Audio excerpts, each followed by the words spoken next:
I'm Dr. Cynthia Byrd, and I'm a folklorist with the Crisfield Arts and Heritage District. And I'm here with Crisfield residents, born and raised here, Miss Debbie White and Miss Sandra Douglas.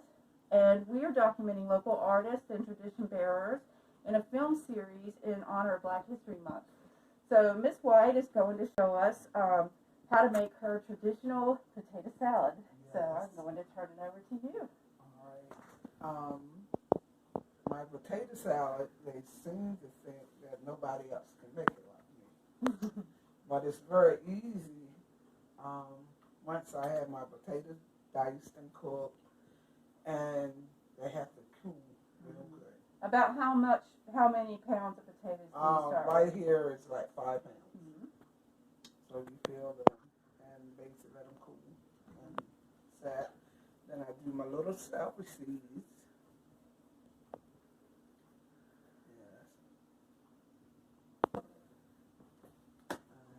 That and prepare little onions. I went the quick way today, so I wouldn't have to dice none. And green peppers.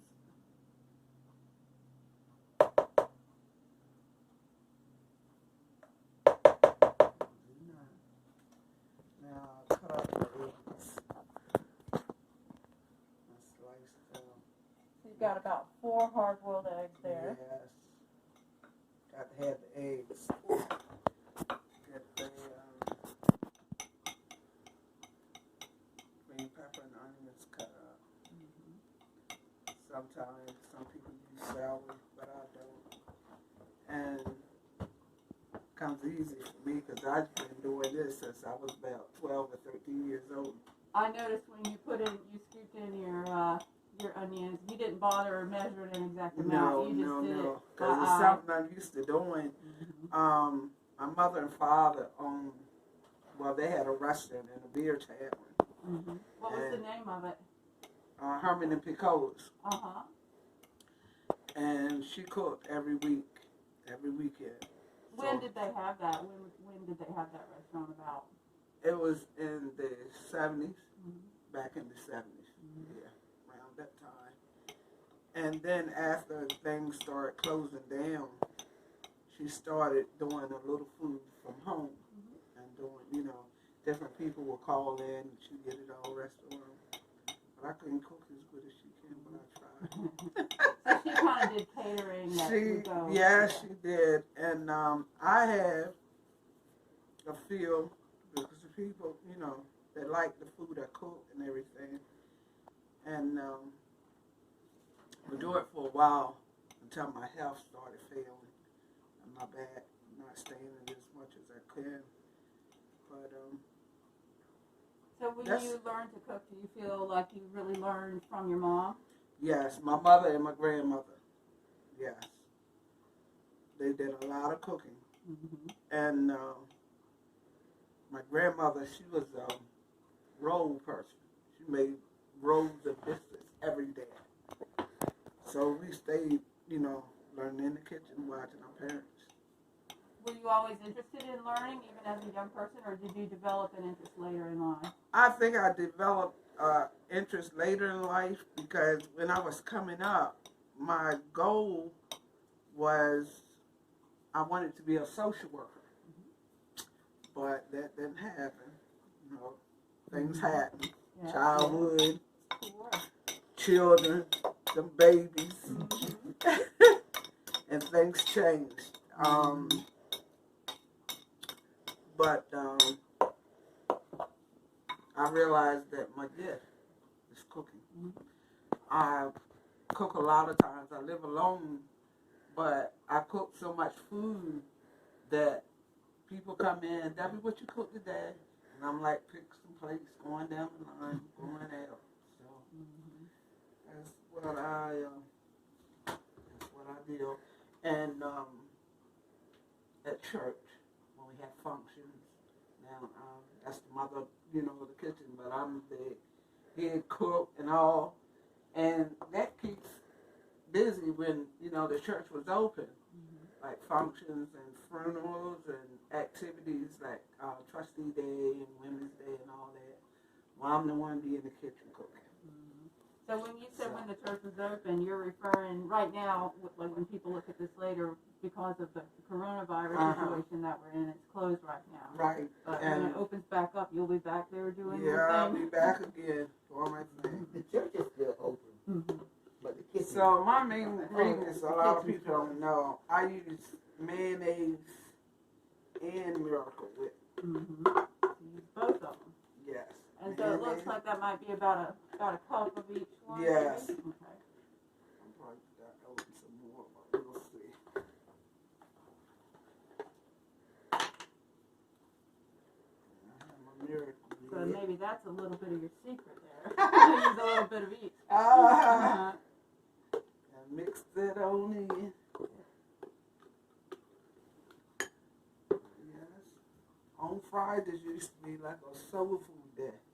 I call. And my other, besides the potato salad, we do a dish called boiled fish. But it's boiled fish and boil the fish with the eggs and cut up potatoes and put it in the water. And we fry bacon. And you have that bacon grease and fried onions. And cut your eggs up and you pour that over there. Everybody over, they say that's called a Crisfield thing. Nobody's never heard of it, but they love to come to eat it. It sounds good. Yes. What are some of your other favorite things that you like to make? Like what would you make typically for your family at home on a general night that would be a favorite? Oh my goodness. I can take turkey wings and cook any day of the week. But mostly that's something that we would cook on Sunday. And barbecue spare ribs, fried chicken. And then crab cakes is occasionally. So that's another thing that you notice I mixed in my mustard. This is the blend that gets it. You have to blend that together.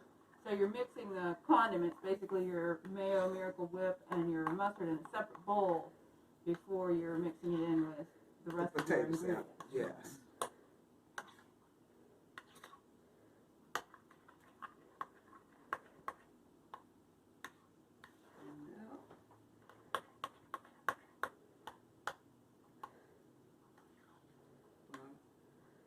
I could say, as they said, you love to cook. But it was at a point I love to cook because I had to do it to try to make ends meet. But, yes, I learned from my mother.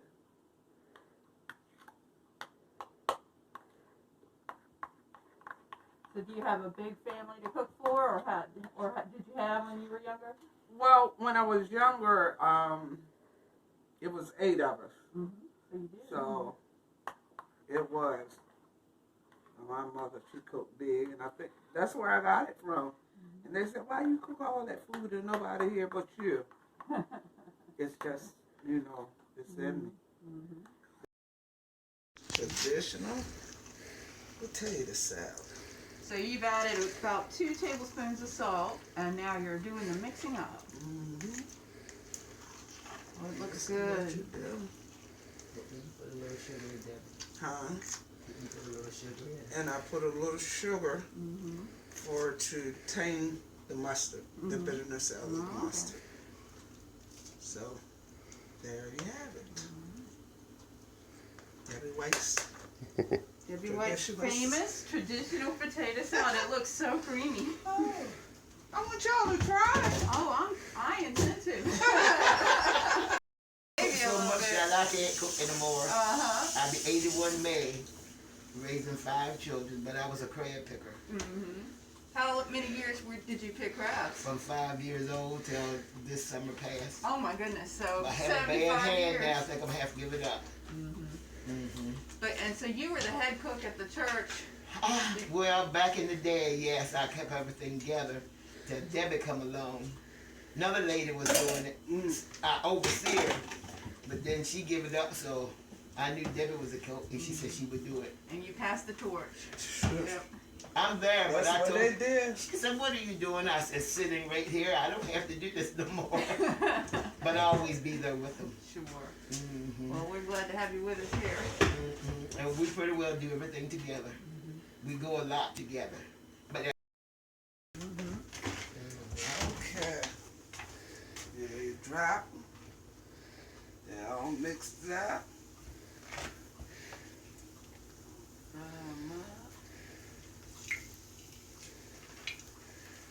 You eat oyster?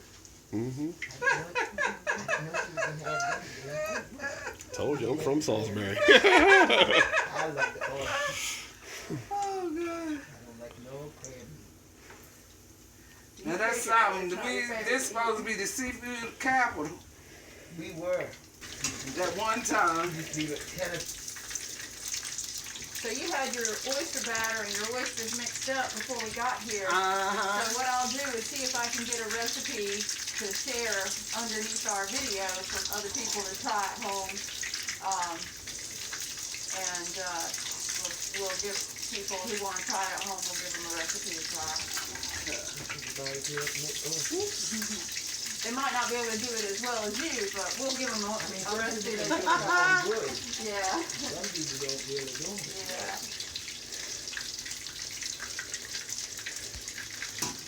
Yeah, they, well, the oysters, you know, they come in their own juice, so you try to save a little juice.